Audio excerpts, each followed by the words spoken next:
ताणं नमो सिद्धाणं नमो आयर्याणं नमो वज्झायाणं नमो लोये सवसाहुणम्।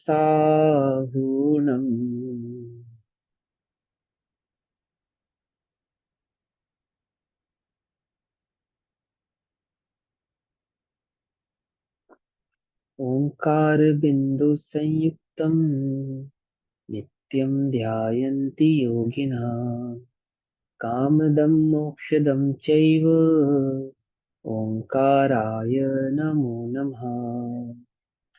मङ्गलं भगवान् वीरो मङ्गलं गौतमो गणी मङ्गलं कुन्दकुन्दार्द्यो जैनधर्मोऽस्तु मङ्गलम्। सर्वमङ्गलमाङ्गल्यं सर्वकल्याणकारकं प्रधानां सर्वधर्माणां जैनं जयतु शासनम्। नमः समय साराय सानुभूत्या चकासते चित्स्वभावाय भावाय सर्वभावान्तरक्षिते।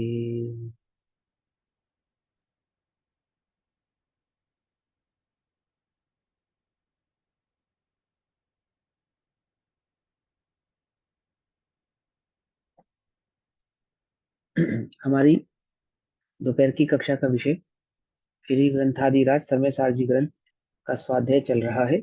और श्री समय सारजी ग्रंथ में आचार्य अमृतचंद्र देव द्वारा रचित आत्मख्याति टीका के माध्यम से हम ये स्वाध्याय कर रहे हैं। हमारी कक्षा पेज नंबर 49 और गाथा नंबर 17। गाथा नंबर 17 से हमने आज शुरू करना है। कलश नंबर 19 तक हमने सैटरडे को स्वाध्याय किया था। ठीक, गाथा नंबर 17 पढ़े। पहले गाथा पाठ करेंगे।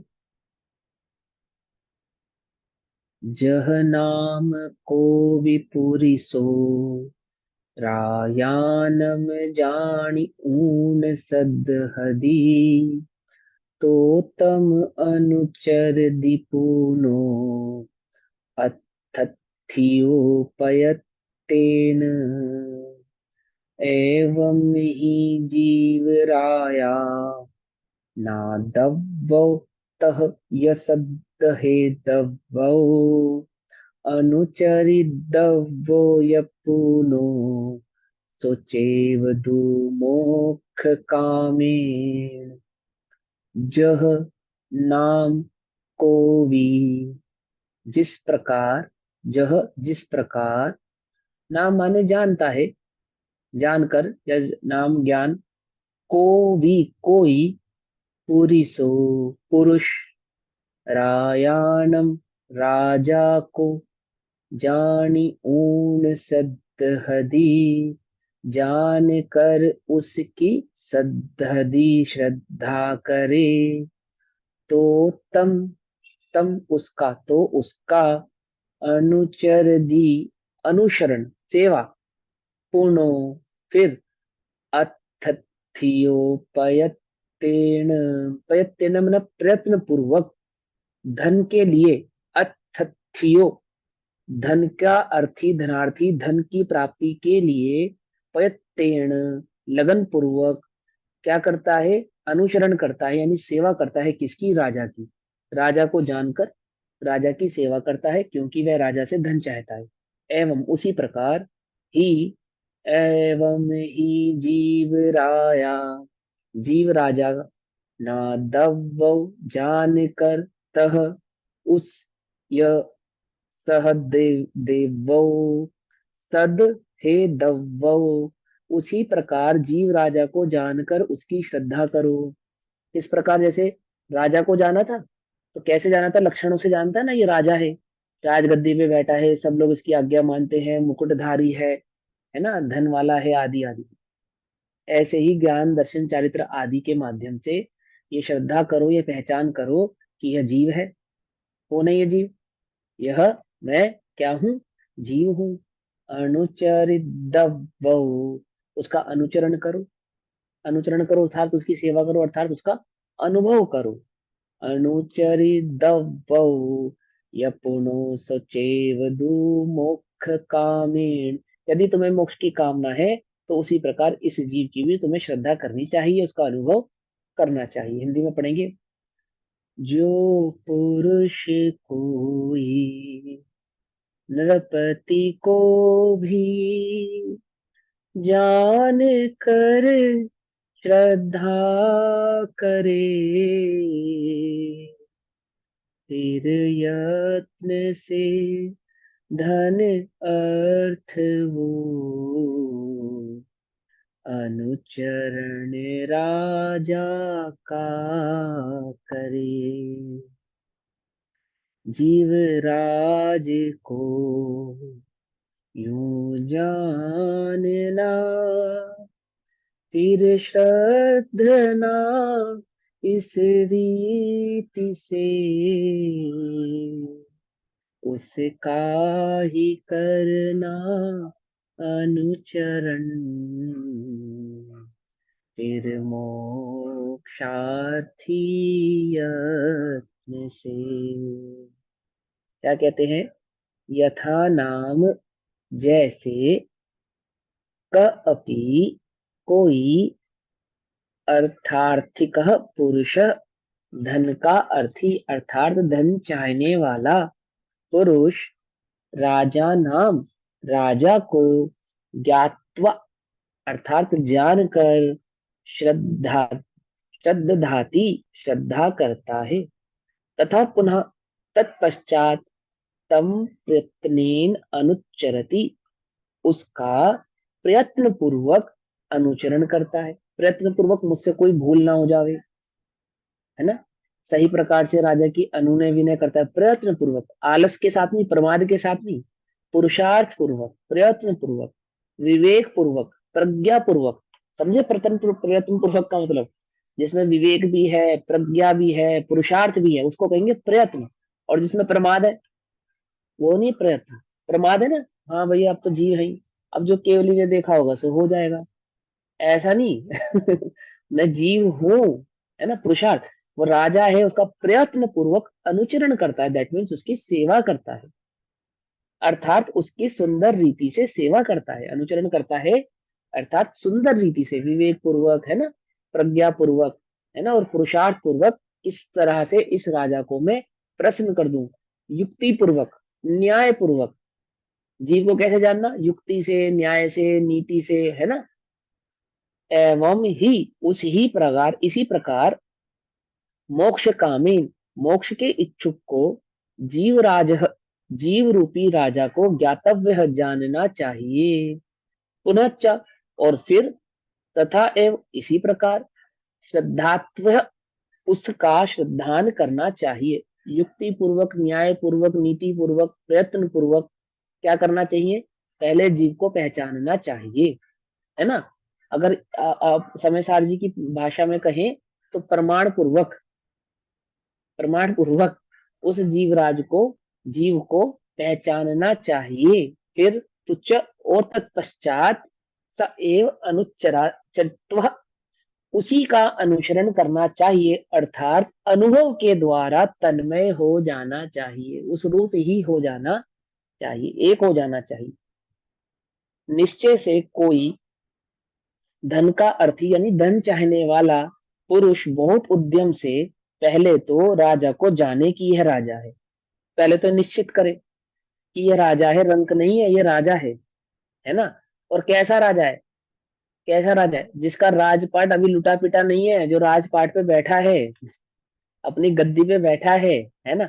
ऐसा राजा नहीं जिसकी राजगद्दी छिन चुकी हो। प्रयत्न पूर्वक जो ये पहचाने कि ये राजा है, फिर उसी का श्रद्धान करे कि यह अवश्य राजा ही है। उसकी सेवा करने से अवश्य धन की प्राप्ति होगी, और तत्पश्चात उसी का अनुचरण करे अर्थात उसकी सेवा करे, आज्ञा में रहे, उसे प्रसन्न करे। इसी प्रकार मोक्षार्थी पुरुष को पहले तो आत्मा को जानना चाहिए। द्रव्य गुण पर्यायों से, लक्षणों से, ज्ञान दर्शन आदि लक्षणों से, है ना, इस आत्मा को पहचानना चाहिए। युक्ति से, न्याय से इस आत्मा को पहचानना चाहिए। नयों के द्वारा, निश्चय और व्यवहार से इस आत्मा को पहचानना चाहिए। और फिर उसी का श्रद्धान करना चाहिए कि यही आत्मा है। क्या श्रद्धान करना चाहिए? कि मैं ही आत्मा हूं। क्या? ये श्रद्धान करना चाहिए कि मैं ही आत्मा हूं। इस मेरा अपना आचरण करने से, अर्थात अपनी शरण में जाने से, अपना अनुसरण करने से, इस जीव स्वभाव का अनुसरण अनुभव करने से अवश्य कर्मों से छूटा जा सकेगा, और तत्पश्चात उसी का अनुसरण करना चाहिए, अर्थात अनुभव के द्वारा उसमें लीन होना चाहिए। दर्शन, ज्ञान और चारित्र संबंधी, दर्शन से आत्मा का श्रद्धान करो, ज्ञान से आत्मा को जानो, और चारित्र में उसी में लीन हो जाओ, है ना। इससे पहले कहा ना कलश में, तो वही बात उन्होंने गाथा के रूप में बताई। क्योंकि साध्य जो निष्कर्म अवस्था रूप अभेद शुद्ध स्वरूप, उसकी सिद्धि की इस ही प्रकार उत्पत्ति है। अन्यथा अनुपत्ति है। अनुपत्ति मतलब अन्यथा प्राप्त नहीं किया जा सकता। अर्थात इस प्रकार से साध्य की सिद्धि होती है, अन्य प्रकार से नहीं। मोक्ष की सिद्धि, सुख की सिद्धि, आत्म अनुभव की सिद्धि का एकमात्र यही उपाय है कि पहले इस जीव को लक्षणों के द्वारा, युक्ति के द्वारा, न्याय के द्वारा पहचाना जाए, और पहचानने के बाद ये श्रद्धान किया जाए कि यही जीव है, मैं ही जीव हूं, मैं ही आत्मा हूं। और ऐसा जानकर इस आत्मा में लीन हो जावे, तो यही एकमात्र मुक्ति का उपाय है। इसी बात को विशेष समझाते हैं जब आत्मा को अनुभव में आने वाले अनेक पर्याय रूप भेद भावों के साथ मिश्रितता होने पर भी सर्व प्रकार से भेद ज्ञान में प्रवीणता से, प्रवीणता से मतलब प्रवीण, प्रवीण माने निपुण, समझदार। समझदार, निपुण, निपुण, ठीक है ना।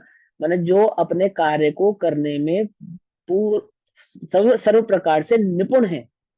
जैसे 5 पांडव थे ना, तो द्रोणाचार्य ने पूछा कि भैया भीम तुम्हें क्या नजर आता है? कि मुझे पेड़ नजर आता है, पेड़ पे तोता नजर आता है, तोते, है ना, आदि आदि। कि दूसरे से पूछा तुम्हें क्या नजर आता है? कि किसी को पेड़ फल आदि आदि सब नजर आता है, पूरा जंगल दिखता है, तोता भी दिखता है, तोते की आंख भी दिखती है। लेकिन अर्जुन से पूछा तो अर्जुन ने क्या कहा?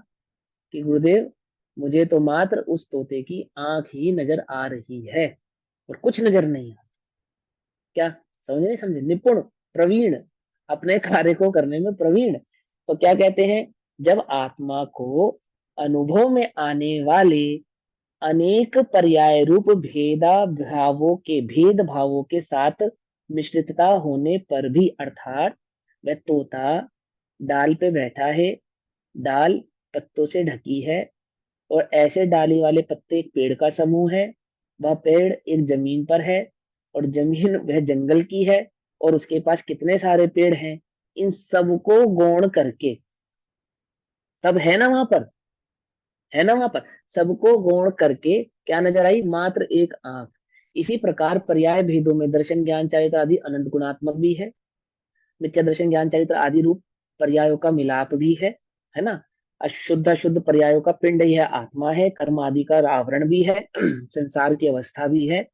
इन सबको गौण करके, इन सबको गौण करके एकमात्र वह शुद्ध चैतन्य ज्ञायक मात्र की दृष्टि जो करता है उस है में, जो उस शुद्ध ज्ञान, जो सतत ज्ञान रूप परिवर्तने वाले उस आत्मा की मात्र ज्ञान की अनेक पर्यायों में, ज्ञाकारों में मात्र वो जो ज्ञान परिवर्त रहा है, जो उस ज्ञान मात्र की दृष्टि करता है।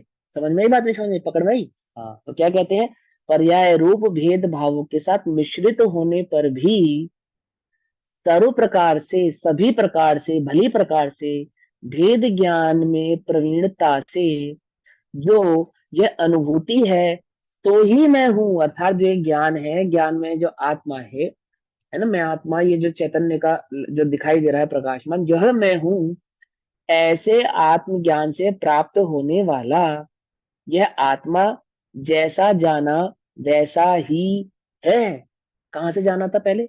आगम से जाना था ना, द्रव्य श्रुत, द्रव्य श्रुत।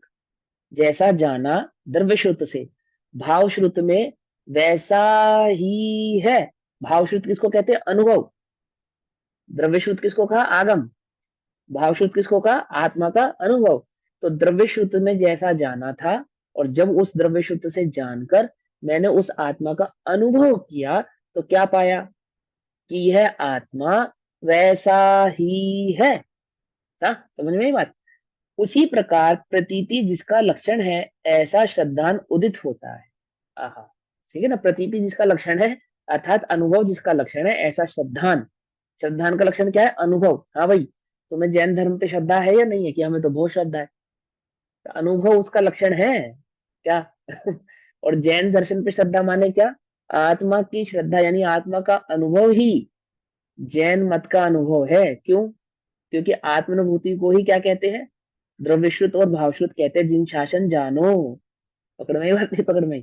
समझ रहे कि हमें बहुत श्रद्धा है जैन धर्म पे? ये बोले सच्ची श्रद्धा नहीं है। अनुभूति जिसका लक्षण है, ऐसा श्रद्धान उदित होता है। तब समस्त अन्य भावों का भेद होने से, निशंक स्थिर होने में समर्थ होने से, आत्मा आचरण उदय होता हुआ आत्मा को साधता है। अब ये आत्मा का आचरण उदय होता हुआ, दैट मीन्स चारित्र प्रकट करता हुआ, आत्मा में स्थिरता प्रकट करता हुआ, आत्मा में स्थिर स्थित होता हुआ आत्मा को साधता है, अपने को साधता है। ऐसे साध्य आत्मा की सिद्धि की इस प्रकार उपपत्ति है। उपपत्ति अर्थात प्राप्ति है। पकड़ में आई बात? ठीक है ना? किस आत्मा की? इस आत्मा की प्राप्ति का क्या उपाय? कि द्रव्य श्रुत से उस आत्मा को भली प्रकार से जानकर, जानने के बाद द्रव्य कर्म, नो कर्म, भाव कर्म आदि में व्याप्त एक सतत ज्ञान की दृष्टि करके उस आत्मा को लक्ष्य में लेकर, और वह जो अनुभव करे कि यह चैतन्य ही मात्र मैं हूं, ऐसे अनुभव के साथ जो श्रद्धान होता है, और उस श्रद्धान में वह जो आत्मा की प्रतीति यानी अनुभव हुआ, उसमें वह जो लीनता होती है, लीनता, लीनता, कि बस मैं आत्मा ही हूं, ऐसा जो लीन हुआ, यही उस आत्मा को सिद्ध करने की, प्राप्त करने की एकमात्र उपत्ति है, उपाय है। अन्य कोई उपाय नहीं है। समझ में बात? मन मत्सर मोह विनश जावे, बस ज्ञाता दृष्टा रह जाऊं, है ना? परंतु जब ऐसा अनुभूति स्वरूप भगवान आत्मा अबाल गोपाल सबके सदाकाल स्वयं ही अनुभव में आने पर भी अनादि बंध के वश पर द्रव्यों के साथ एकत्व के निश्चय से मूढ़ अज्ञानी जन को जो ये अनुभूति है वह मैं हूं, ऐसा आत्मज्ञान उदित नहीं होता। अर्थात सीधी सीधी सी बात, वह आत्मा है, आत्मा का ज्ञान भी है, ज्ञान अपने को प्रकाशित भी कर रहा है, तो भी जो आत्मा, जो जीव अपने उस प्रकाशित ज्ञान में दृष्टि न करता हुआ ज्ञान में झलकने वाले जीवों की दृष्टि करता है, ऐसा अज्ञानी आत्मा। समझे? यानी साधारण भाषा में कहे कि जिसकी दृष्टि अपने आत्मा पर ना होकर द्रव्य कर्म, भाव कर्म और नो कर्मों पर है। समझ नहीं बात? समझ नहीं? देखो, मुझे पक्का श्रद्धान है किस पे? जैन दर्शन पे पक्का श्रद्धान है, एकदम पक्का श्रद्धान है। कब तक? जब तक मेरे पुण्य का उदय है तब तक। क्या? जैसे ही मेरे पाप का उदय आवेगा, तो मेरे श्रद्धान का क्या होगा? बोलो भैया, कुछ बात समझ में नहीं? देखो, मुनिराज आत्मा में लीन है, तो कब तक? जब तक उपसर्ग ना आवे तब तक। जैसे उपसर्ग आएगा, वैसे आत्मा से बाहर आ जाएंगे, उपसर्ग दूर करने का उपाय करेंगे। अब भैया कोई सर पे आग लगाएगा, तो उसे हटाने का उपाय तो करना पड़ेगा ना, या नहीं करना पड़ेगा? बोलो। कोई तपते तपते लोहे के गहने पहनाएगा, तो उसको इतना तो कहना पड़ेगा, "ए भैया क्या करते हो? हमने तुम्हारा क्या बिगाड़ा है?" इतना तो कहना ही पड़ेगा ना। क्या? कुछ बात समझ में नहीं आ रही है? भूख लगेगी और हमारे मुताबिक रोटी नहीं मिलेगी, तो कहना तो पड़ेगा ना कि भैया हमारे मुताबिक क्यों नहीं बनाते तुम? कुछ बात समझ में आई नहीं आई? लेकिन जब तक सब कुछ मिल रहा है, जब तक पुण्य सहज चल रहा है, तब तक मुझे अपने आत्मा यानी अपने जैन धर्म पे पूरा भरोसा है। कोई किसी का कुछ नहीं करता भैया, कोई किसी से कुछ लेता देता नहीं है, सब अपने कर्मों की लीला है। कब तक कर्मों की लीला? जब तक पुण्य का उदय चल रहा है। और जैसे कोई तुम्हारा अपमान कर देवे, तुम्हारे अकॉर्डिंग कार्य ना करे, तब क्या होता है? कि इसने मुझे दुखी किया, ये मेरा दुख सुख का करता है, ये ऐसा है, ये मेरी बात नहीं मानता। और मुझे तो कोई क्रोध नहीं आता, ये मुझे क्रोध दिलाता है, आदि आदि। या फिर मिथ्यात्व में कुदेवी को गुरु और कुदेवों की शरण में चला जाता है कि इसको ये हो गया, फला हो गया, ये तंत्र मंत्र जंतर जो भी करता है। अरे भैया, वो कह रहे सबसे पहले श्रद्धा लक्षण क्या है, श्रद्धा का लक्षण क्या है, ये बताओ। मैं मंदिर जाता हूँ, स्वाध्याय करता हूँ, है ना, पूजा पाठ आदि करता हूँ, दान करता हूँ, और मैंने मंदिर बनवा दिया, क्या श्रद्धा का यह लक्षण है? कि अनुभव। अनुभूति श्रद्धा का लक्षण है, समझे नहीं? अनुभव है श्रद्धा का लक्षण, पहली बात। क्यों, जो बात अनुभव से है, अभी तुम्हें नींद में भी कोई पूछे क्यों भैया शक्कर कैसी होती है, तो क्या बोलोगे? नम कैसी होती है? मीठी। मीठी। अनुभव से जाना है तुमने। हम तुम्हें मार मार के भी सिखाए ना कि नहीं नमकीन होती है, तो भी नहीं मानोगे। समझे, दिल्ली पुलिस के हवाले कर देते हैं। कि इनसे कहलवाओ, क्या कहलवाओ, कि शक्कर कैसी होती है, नमकीन, तो भी ना माने। समझे नहीं समझे? क्या वो किसी के भय से कह भी दे, तो अनुभव में तो जानता है कि शक्कर मीठी ही होती है, अनुभव से। समझ, अनुभव से जाना है, वह लक्षण है किसका? श्रद्धा का, श्रद्धा का। ऐसे ही जिसने क्या किया, पहले ज्ञान में ये जाना, क्या जाना? आत्मा के स्वरूप को जाना, किससे? द्रव्य से। द्रव्य से यानी जिनवाणी से। जिन गुरुओं की शरण में जाके, जिनवाणी की शरण में जाके ए आत्मा के स्वरूप का उसने ज्ञान किया, भली प्रकार से, नय से, निक्षेप से, आदि आदि से, है ना। वो चार लक्षण बताए थे ना, बद स्पर्श से पहले, नाम, नय, निक्षेप आदि। उससे अच्छी प्रकार से आत्मा को समझा। जानने के बाद उसकी श्रद्धा करी। श्रद्धा करी दैट मीन्स उसका अनुभव किया। अनुभव किया, अनुभव से क्या पाया? कि यह आत्मा, मैं आत्मा ऐसा ही हूं जैसा मैंने द्रव्य श्रुति में जाना था। क्या जाना था? कि द्रव्य कर्म, भाव कर्म, नो कर्म आदि में रहता हुआ भी मैं सतत ज्ञान चैतन्य ज्योति मात्र ही हूं, अन्य कुछ नहीं। ऐसा जानकर उसमें लीनता प्रकट करी, यानी उसमें स्थिर हुआ कि ऐसा ही हूं, उसका निरंतर निरंतर सतत अनुभव किया। ऐसा करने मात्र, ऐसा ही होगा, ऐसा ही, यही एकमात्र मुक्ति का, सिद्धि का, अनुभव का, मोक्ष का या सम्यक दर्शन का उपाय है। अन्य कोई उपाय नहीं है। और जो जीव इस उपाय को नहीं जानते, है ना, नहीं जानते, तो क्या है कि ऐसे आबाल अथवा द्रव्य श्रुत के ज्ञानी, देखो इसमें एक बात है, आबाल गोपाल, तो ज्ञानियों को तो अनुभव में आ ही रही है, उनकी तो बात ही अलग हो गई, जिन्होंने उसका अनुभव कर लिया। लेकिन ऐसे ज्ञानी जो आत्मा का लक्षण ज्ञान में तो जानते हैं, परंतु अभी उन्होंने अनुभव नहीं किया, एक बात। और दूसरा, जो अबाल यानी आत्मा का द्रव्य श्रुत से भी भाव नहीं जानते। दोनों बातें समझ में आई? एक तो अनुभव कर लिया जिन्होंने, वो तो हो ही गए अनुभव करने वाले। लेकिन जो आत्मा का भाव यानी उसका परिणाम, उसका लक्षण द्रव्य श्रुत से जानते हैं, अनुभव नहीं किया है। और दूसरा, जो उस आत्मा के स्वरूप को द्रव्य श्रुत से भी नहीं जानते, उसको भी नहीं जानते। ऐसे जीवों को भी सतत, सदा काल, सदा काल स्वयं ही अनुभव में आने पर भी, अभी किसका अनुभव हो रहा है तुमको, क्या लगता है? मेरी आवाज का? क्या, या तुम्हारे, तुम्हारी बुद्धि का? किसका अनुभव कर रहे हो? ज्ञान का ही अनुभव हो रहा है। अभी इस वक्त भी जो अनुभव हो रहा है, वह ज्ञान का ही हो रहा है। परंतु इस ज्ञान के अनुभव को न जानकर जो उलझा हुआ है अक्षरों में, मात्रा में, इस आवाज में, है ना, जूम कॉलिंग पे, आदि आदि पे जो अटका हुआ है, समझे ना, तो आने पर भी अनादि बंध के वश पर द्रव्य के साथ, पर द्रव्य के साथ मतलब द्रव्य कर्म, भाव कर्म, नो कर्म आदि, है ना, ये पुद्गल आदि जो द्रव्य है, शरीर आदि जो द्रव्य है, इनके साथ एकत्व के, यह मैं हूं, ये ये जो मेरे ज्ञान में झलक रहे हैं, ये मैं हूं, ये आवाज मेरी है, मैं पढ़ाने वाला हूं, मैं पढ़ने वाला हूं, आदि इस समय मैं सुनने वाला हूं, मैं समझने वाला हूं, आदि आदि मैं याद करने वाला हूं, इसमें जो उलझ रहा है, वह जो सतत एक ज्ञान बह रहा है, उसकी दृष्टि ना करके उस ज्ञान में जो गे झलक रहे हैं उनकी दृष्टि जो कर रहा है, पकड़ में बात नहीं, पकड़ में, यानी दर्पण देखने गए बाजार में, और दर्पण देखने की जगह अपना ही चेहरा देख रहा है, क्या?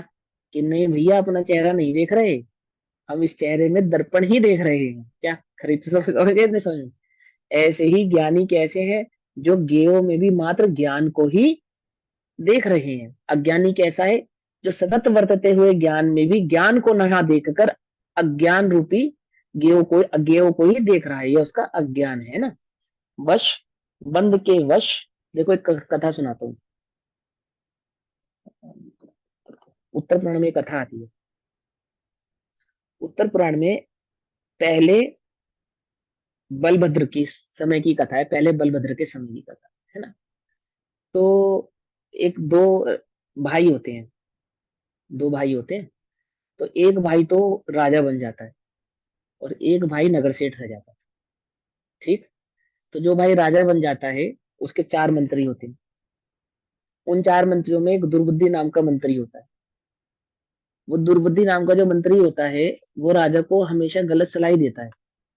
ठीक है ना, सही सलाह नहीं देता। तो अब वो राजा उसकी बात मानता रहता है। तो उस दुर्बुद्धि मंत्री को ये बात पता चल जाती है कि जो इसका एक भाई है ना, नगर सेठ, ये इसकी सलाह जब तक मानता रहेगा, तब तक मेरा यहाँ पे कुछ पार बसने वाला नहीं है। और जो मैं चाहता हूँ राजा से, वो मुझे प्राप्ति होने वाली नहीं है।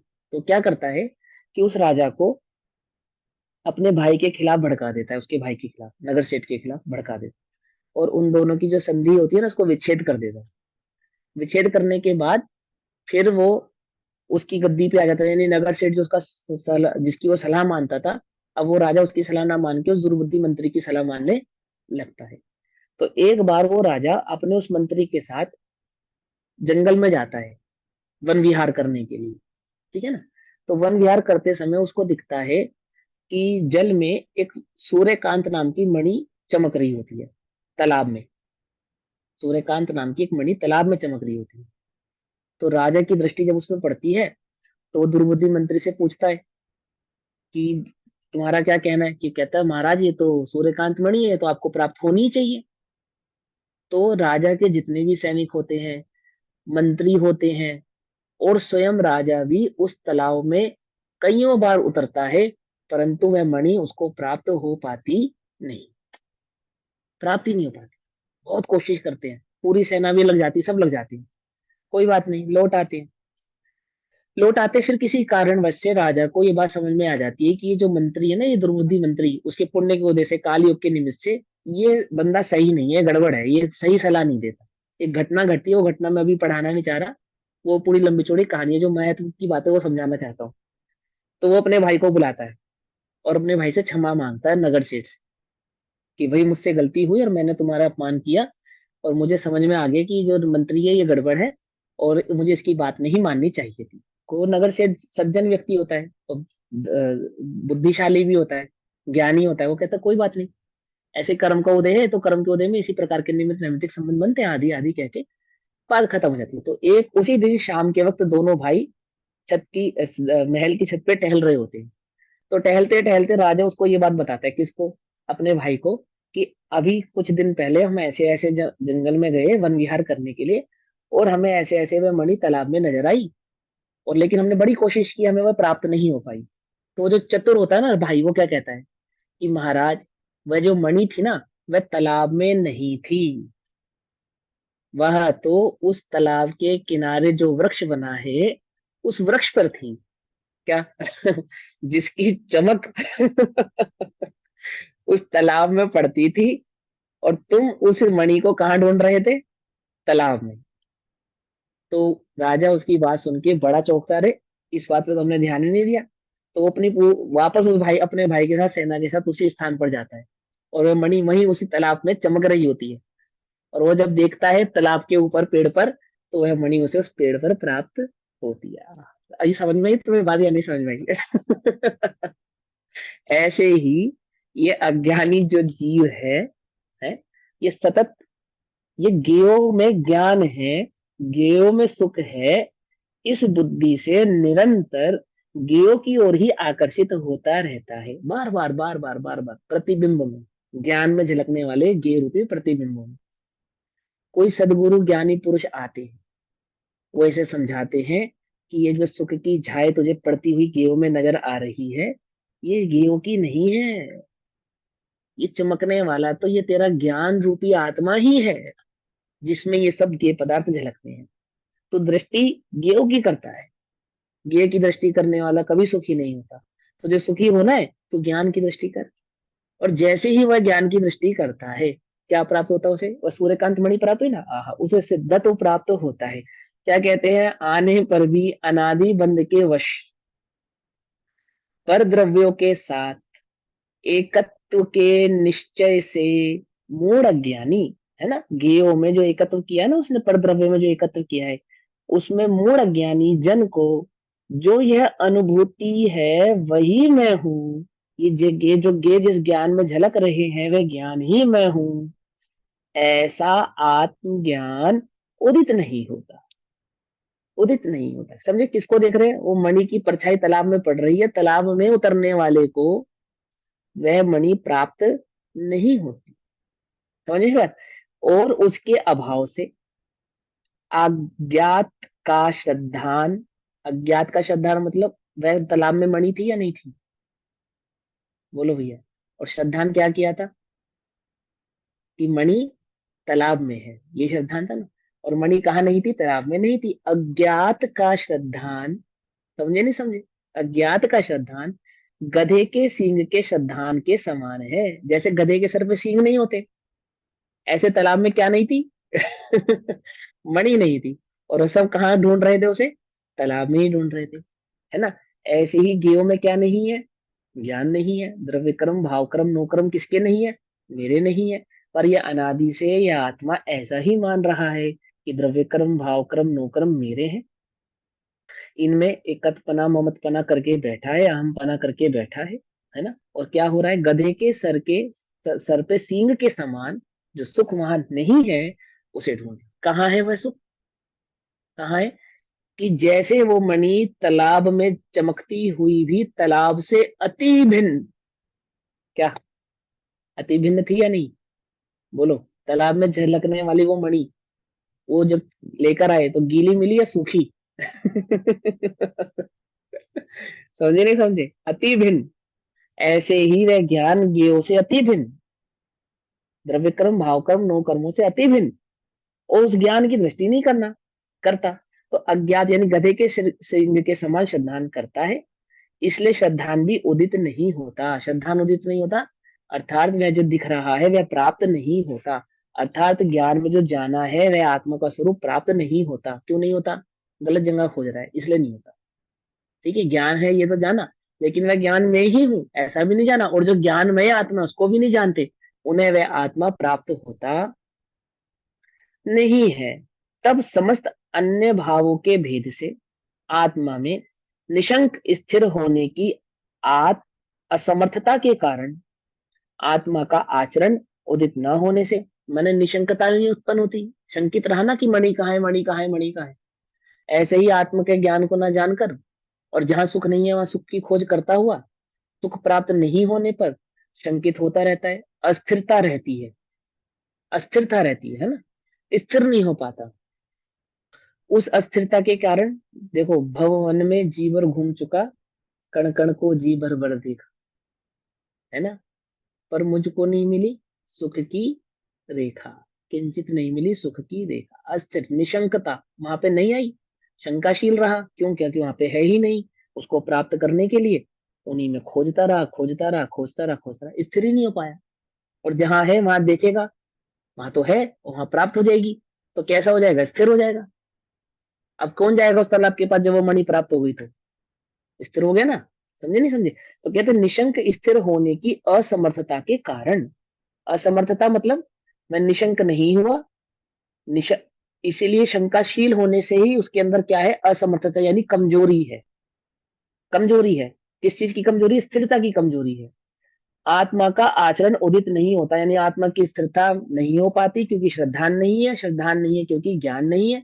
सही ज्ञान नहीं होने से, सही श्रद्धा नहीं होने से आत्मा में जो स्थिरता होनी चाहिए वह स्थिरता नहीं हो पाती, है ना। आत्मा का जो स्वरूपाचरण चारित्र होना चाहिए वह स्वरूपाचरण चारित्र नहीं हो पाता, और आत्मा को नहीं साध सकता है, अर्थात आत्मा को प्राप्त भी नहीं कर सकता।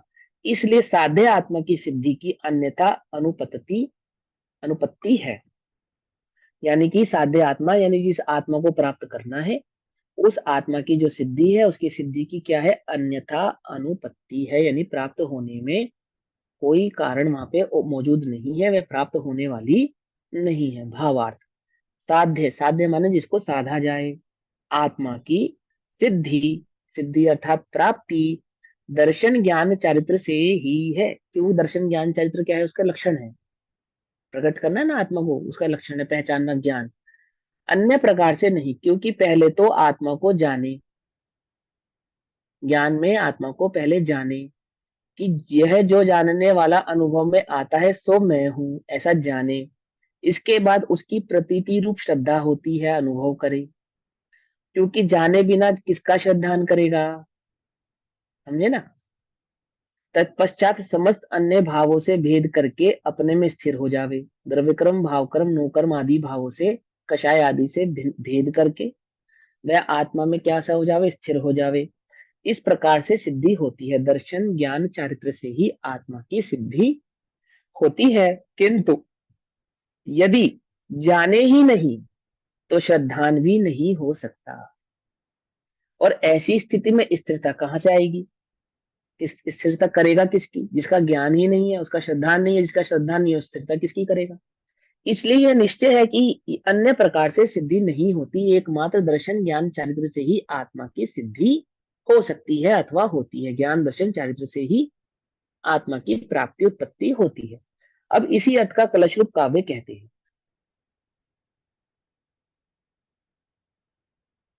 20 नंबर का श्लोक, कलश है, कलश नंबर 20। कथमपि समुपात्तत्वम्यपेक्कताया अपतते मदतात्मज्योतिर्रुद्रच्छदच्छम् सततमनुभावो भावामौ नन्त चैतन्य चिन्नम न खलु यस्मादन्यथा साध्य सिद्धि। आहा, देखो सुनो, बहुत सुंदर कलश है। देखो क्या कहते हैं, कथमपि, कथमपि कहते हैं, कथमपि कहते हैं, समुपात्तव्यमपेक्षताया, तृप्त, तृप्त तीन प्रकार से कहते हैं, दर्शन ज्ञान चारित्र तीन प्रकार से इस आत्मा को कहते हैं। कथमपि समुपात्तत्व निरपेक्षताया अपततित मिदात्म ज्योतिरुद्रच्छदच्छम सतत मनुभवामौ नंत चैतन्य चिन्नम न खलु नहीं होती, नहीं होती, नहीं होती, नहीं होती, यस्मादन्यथा साध्य सिद्धि, इसके बिना साध्य की सिद्धि नहीं होती, नहीं होती, किसके बिना नहीं होती, सतत अनुभवो अनुभवामो अनंत चैतन्य चिन्ह, अनंत आत्मा का जो अनुभव चिन्ह है, आत्मा चैतन्य जो चिन्ह है आत्मा का, अपतत मिदत आत्मा ज्योतिरुद्र दक्षम, आच्छादित हुआ हुआ जो आत्मा है। देखो इसको श्लोक से ही समझाता हूँ, उसको उसके उससे क्या समझाना। श्लोकार्थ कहते हैं, आचार्य देव कहते हैं, अनंत चैतन्य चिन्हम, अनंत यानी अविनश्वर, अनंत जिसका कोई आदि नहीं, जिसका कोई अंत नहीं, अनंत, ऐसे अनंत अविनश्वर चैतन्य का चिन्ह, अनंत चैतन्य चिन्ह, चैतन्य जिसका चिन्ह, किसका चिन्ह है ये चैतन्य, का चिन्ह है ये चैतन्य।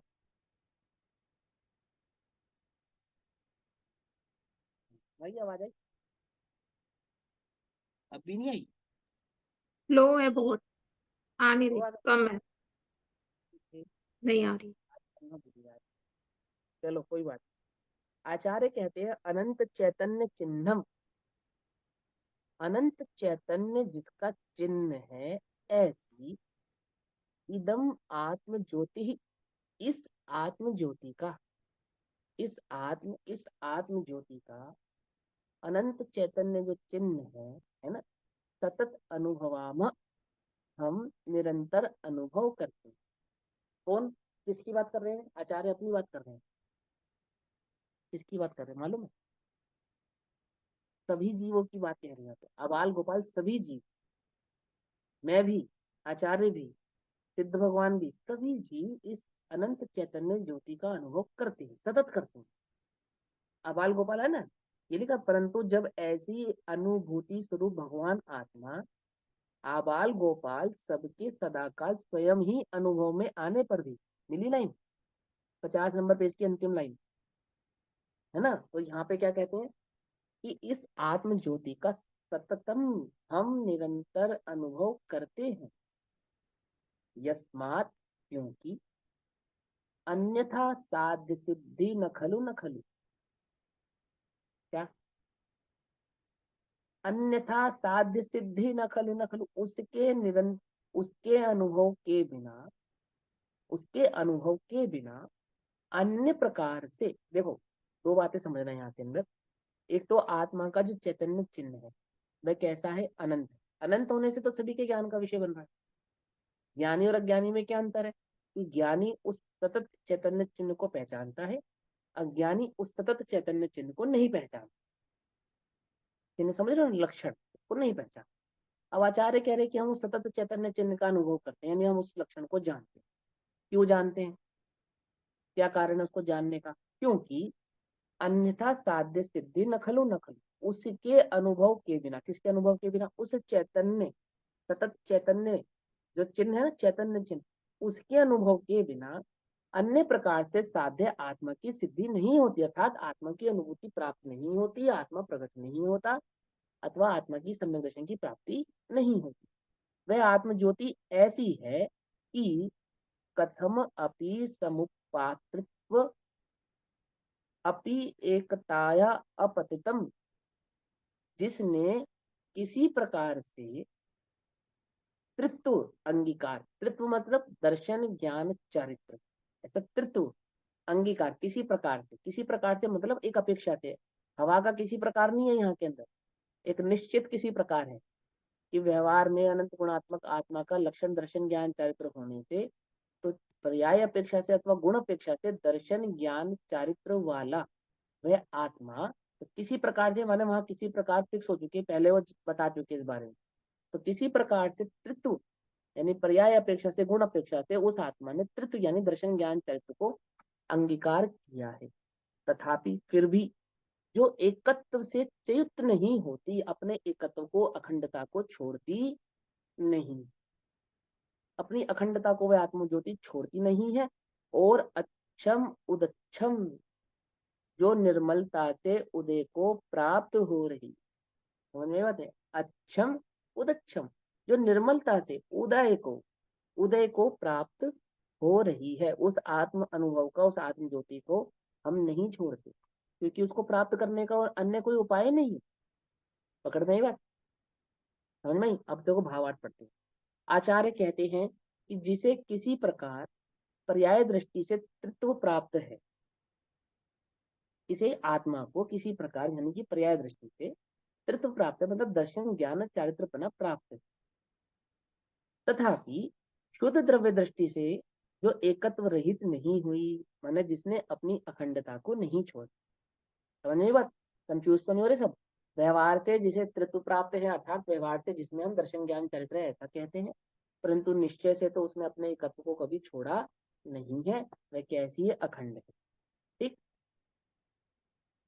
तथा जो अनंत चैतन्य स्वरूप निर्मल उदय को प्राप्त हो रही है, जो अनंत चैतन्य स्वरूप निर्मल उदय को प्राप्त हो रही है, ऐसी आत्म ज्योति का हम निरंतर अनुभव करते हैं। प्राप्त हो रही है, अभी भी हो रही है, ऐसी आत्म ज्योति का हम निरंतर अनुभव करते हैं। ठीक, यह कहने का आश्रय यह भी जानना चाहिए कि जो सम्यक दृष्टि पुरुष है वे जैसा हम अनुभव करते हैं वैसा अनुभव करें, यानी तुमने अगर आत्मा के स्वरूप को तृप्त प्रकार से जान लिया है, तो वहां तृप्त प्रकार से जानने के बाद अब निश्चय से उसकी अखंडता का अनुभव करो। क्यों अनुभव करो, कि ज्ञान में जानो, दर्शन में श्रद्धान करो, और चारित्र यानी उसमें लीन हो जाओ। हम भी ऐसा ही करते हैं, तुम भी ऐसा ही करो, क्योंकि उस आत्मा की सिद्धि का अन्य दूसरा कोई उपाय नहीं। पकड़ नहीं? ठीक है, अब कोई तर्क करे कि आत्मा तो ज्ञान के साथ तदात्म्य स्वरूप है, तदात्म्य स्वरूप है मतलब एक में एक है, अलग नहीं है, इसलिए वह ज्ञान का नित्य सेवन करता ही है। तब फिर उसे ज्ञान की उपासना करने की शिक्षा क्यों दी जाती है? आत्मा तो ज्ञान स्वरूप ही है, आत्मा का ज्ञान करने की उसको शिक्षा क्यों दी जाती है?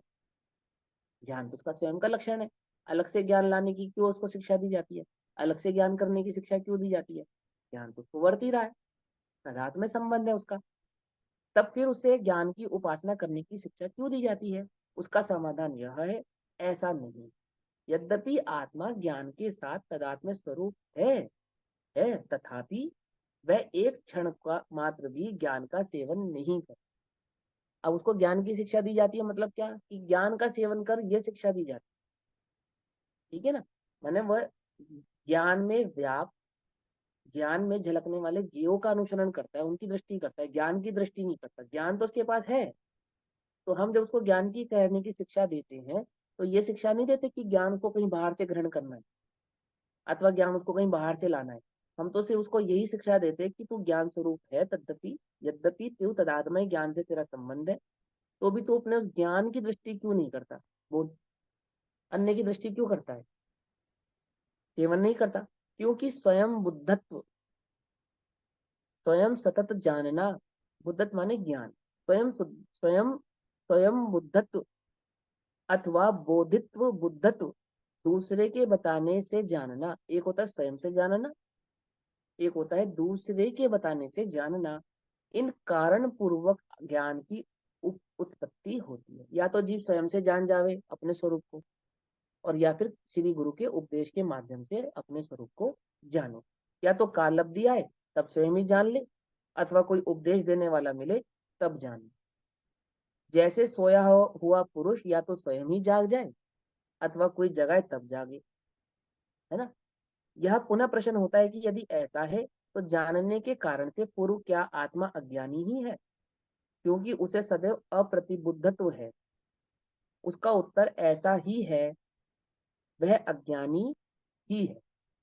अब यहाँ पुनः पूछते हैं कि आत्मा कितने समय तक यहाँ कहाँ तक अप्रतिबुद्ध रहता है, वह कहो। उसके उत्तर स्वरूप गाथा कहते हैं, यानी ये जीव जो है कब तक अप्रतिबुद्ध रहता है, मैं बताऊं। अभी एक बात ऊपर की मैं थोड़ी सी क्लियर कर देता हूँ। देखो, उन्होंने कहा कि जब तक आत्मा को नहीं जानता तब तक ज्ञान स्वरूपी आत्मा अज्ञानी है। तो बात को समझना, अज्ञान का अर्थ होता है ज्ञान नहीं।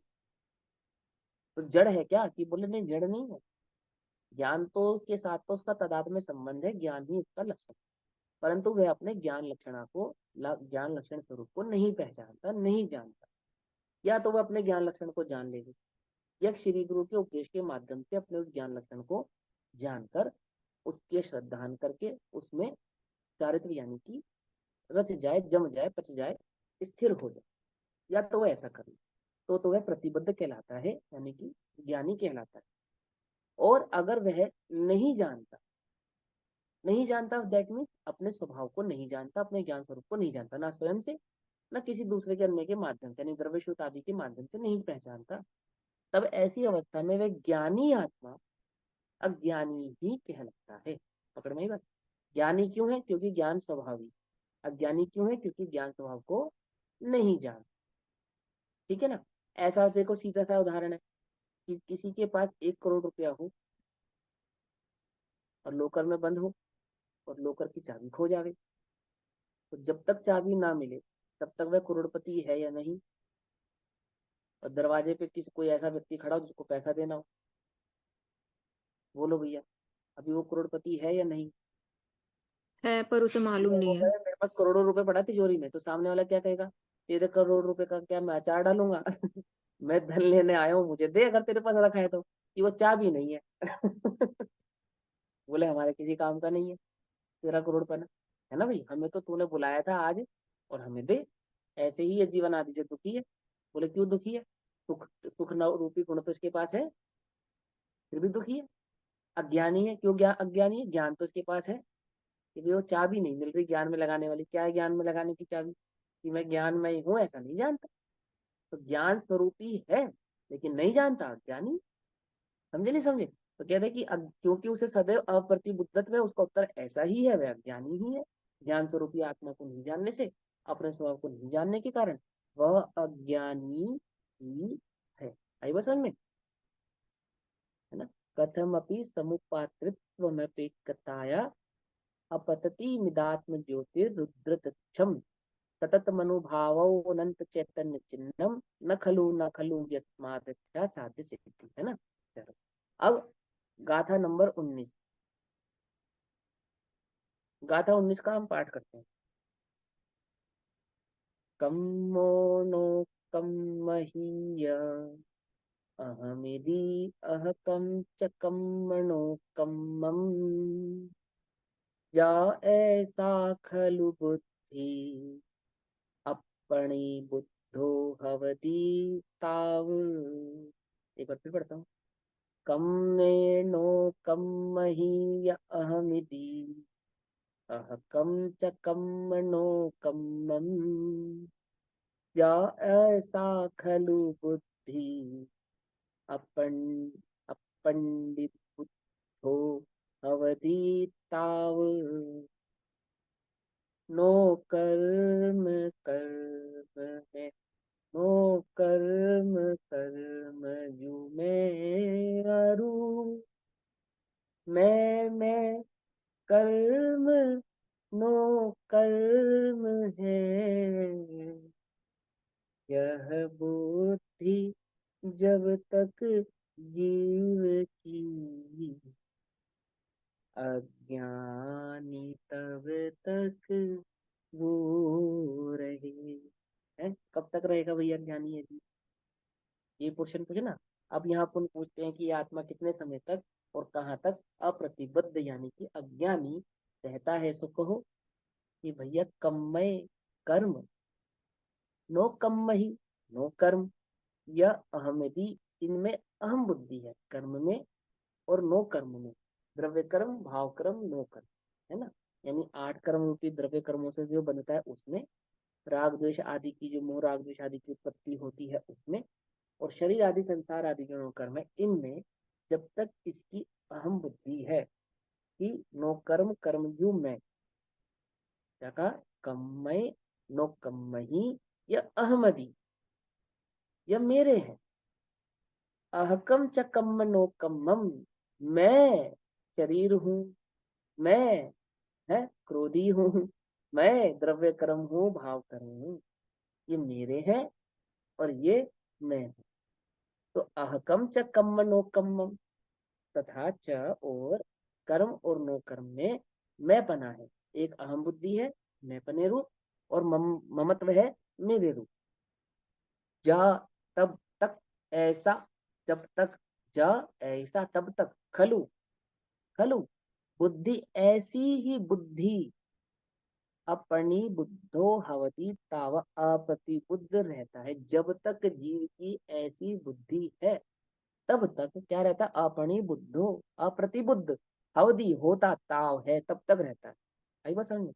नो कर्म कर्म जो मैं अरु, मैं नो कर्म कर्म है। यह बुद्धि जब तक जीव की अज्ञानी तब तक वो रहे। संस्कृत पाठ है इसका। यावत, जब तक इस आत्मा की कर्मणि ज्ञानावरणादि द्रव्य कर्म भाव कर्म च और नो कर्माणी यानी शरीर आदि नो कर्म में, यह मैं हूँ च और अहकम कर्म नो कर्म इति, मुझ में यह कर्म नो कर्म है, यानी कि मैं द्रव्य कर्म भाव कर्म नो कर्म हूँ और द्रव्य कर्म भाव कर्म नो कर्म मेरे हैं। ऐसा खलु बुद्धि, ऐसी बुद्धि है, तावत तब तक, अप्रतिबुद्ध यह आत्मा अप्रतिबुद्ध भवती रहता है, होता है। आई बात समझ में? बोलो भैया, कब तक हो अज्ञानी तुम? बोलो भैया, तुम्हारे अज्ञान से छूटने का क्या उपाय बताया आचार्यों ने गाथा नंबर 19 कि तुम द्रव्य कर्म को अपना मानते हो, भाव कर्म को अपना मानते हो, नो कर्म को अपना मानते हो, कि हाँ मानते हैं, अप्रतिबुद्ध हो। तो बोले प्रतिबुद्ध होने के लिए क्या करूं? ना द्रव्य कर्म मेरे, ना भाव कर्म मेरे, ना नो कर्म मेरे, मैं तो एक चैतन्य ज्ञान मात्र हूँ। बोलो कितना मुश्किल है, इतना मुश्किल है कि अनादि से नहीं हो पाया। अब चले कितना सरल है, कि इतना सरल है अभी जाने अभी अनुभव करे अभी काम हो जाए। क्या समझे नहीं समझे? ठीक। तो इसकी टीका जो है हम कल पढ़ेंगे, है ना, कल पढ़ेंगे। अभी समय हुआ, तब तक के लिए सभी को जय जिनेन्द्र। ओम नमः सिद्धेभ्यः। निज निधि निज में बताई, यह अनंत पुकार है, इसके लिए जिनवाणी माँ को वंदना शत बार।